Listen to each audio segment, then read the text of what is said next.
Perkenalkan, saya Veda Kalice dengan NIM 24060154.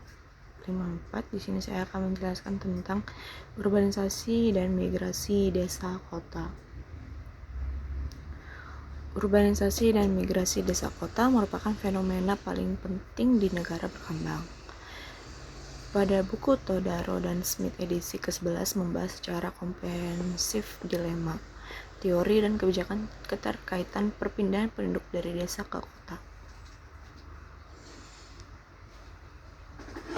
Dilema migrasi dan urbanisasi.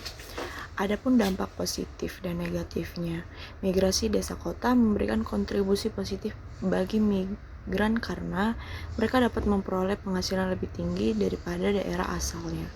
Namun, masuknya migran dalam jumlah besar juga menimbulkan dampak negatif seperti berkembangnya permukiman, kumuh, dan meningkatnya pengangguran di kota. Dilema kebijakan. Pemerintah menghadapi dilema. Apakah harus membatasi arus migrasi atau justru memfasilitasi urbanisasi? Di satu sisi, urbanisasi merupakan tanda kemajuan ekonomi, namun di sisi lain menimbulkan masalah sosial dan lingkungan. Peranan kota. Kota sebagai mesin pertumbuhan. Kota berperan sebagai pusat pertumbuhan ekonomi, menyediakan lapangan kerja, pendidikan, dan berbagai fasilitas modern. Kota menawarkan harapan bagi penduduk desa untuk memperbaiki nasib mereka. Daya tarik kota atau pull factor.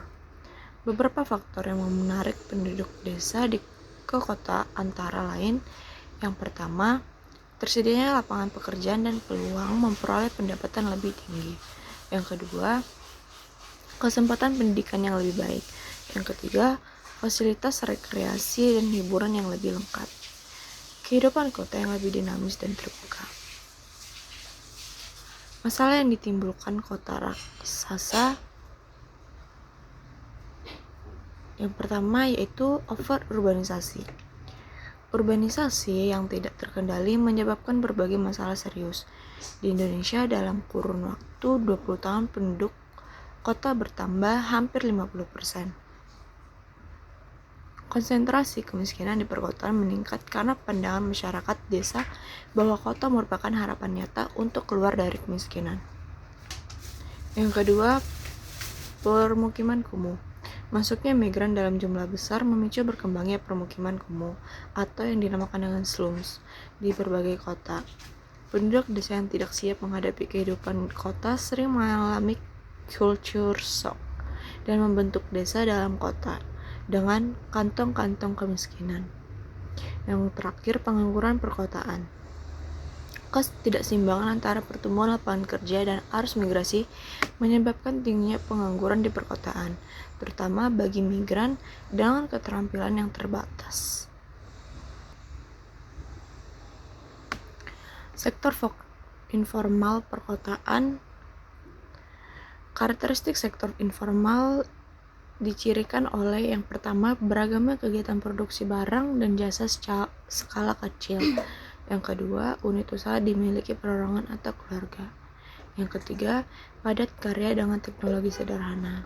Yang keempat, produktivitas dan pendapatan relatif rendah.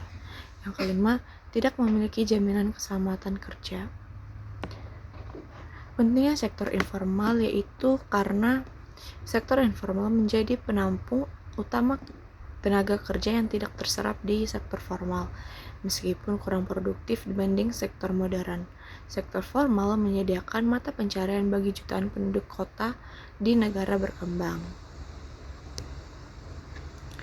Migrasi dan pembangunan. Hubungan migrasi dalam pembangunan menunjukkan bahwa semakin tinggi tingkat pendidikan, semakin besar kemungkinan seseorang untuk bermigrasi. Para migran mayoritas adalah pemuda usia 15-24 tahun, dan kebanyakan adalah wanita yang belum menikah. Migrasi sebagai strategi bertahan hidup. Keputusan migrasi merupakan strategi rasional untuk memperbaiki taraf hidup, terutama bagi mereka yang miskin, tidak memiliki tanah, dan tidak memiliki kesempatan maju di daerah asalnya. Menuju teori ekonomi tentang migrasi desa kota. Teori Todaro atau Expansion Income Model Teori Todaro menyatakan bahwa arus migrasi desa kota terjadi sebagai tanggapan terhadap perbedaan pendapat yang diharapkan atau expansion income, bukan sekadar perbedaan upah aktual. 4 pemikiran dasar teori Todaro. Yang pertama, motivasi ekonomi rasional. Migrasi didorong oleh pertimbangan ekonomi rasional terkait keuntungan dan biaya relatif migrasi, yang termasuk kepuasan psikologis. Yang kedua, pendapatan yang diharapkan. Keputusan migrasi tergantung pada selisih antara pendapatan di kota dan di desa, serta kemungkinan mendapatkan pekerjaan di kota. Yang ketiga, probabilitas pekerjaan. Kemungkinan mendapatkan pekerjaan berbanding terbalik dengan tingkat pengangguran di kota. Yang keempat dan atau yang terakhir, migrasi terus berlanjut meskipun pengangguran tinggi. Migrasi tetap terjadi selama pendapatan yang diharapkan di kota masih lebih tinggi daripada di desa. Lonjakan pengangguran perkotaan merupakan akibat tak terhindarkan dari ketimpangan ekonomi antara desa dan kota.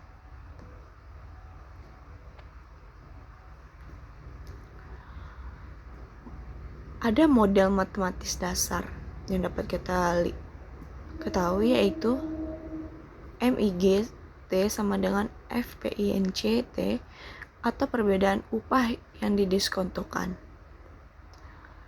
di mana pitch atau peluang pendapatan tingkat pertumbuhan angkatan kerja di sektor modern dikali dengan 1 dikurang tingkat pengangguran di kota. Kita masuk ke dalam rangkuman dan kesimpulan strategi komprehensif. Kebijakan penanganan migrasi. Urbanisasi tidak akan menjadi masalah jika pemerintah mampu menciptakan lapangan kerja dan fasilitas publik yang mencukupi. Namun, jika daya dukung kota mencapai level kritis, pemerintah perlu turun tangan mengurangi dampak buruk urbanisasi. Adapun strategi komprehensifnya. Yang pertama, pembangunan pedesaan. Mengurangi kesenjangan pendapatan desa kota melalui pembangunan infrastruktur dan peningkatan peluang ekonomi di desa. Yang kedua, penciptaan lapangan kerja. Menyeimbangkan pertumbuhan lapangan kerja dengan arus migrasi. Yang ketiga, pengembangan sektor informal. Meningkatkan produktivitas dan pendapatan sektor formal. Yang keempat, kebijakan inklusif. Merancang kebijakan yang tidak diskriminatif terhadap migran. Implikasi teori Todaro bagi kebijakan. Todaro menekankan bahwa penciptaan lapangan kerja baru di kota tidak akan efektif mengurangi pengangguran selama kesenjangan pendapatan desa kota masih besar. Kebijakan yang lebih efektif adalah dengan mengurangi disparitas pendapatan melalui pembangunan pedesaan.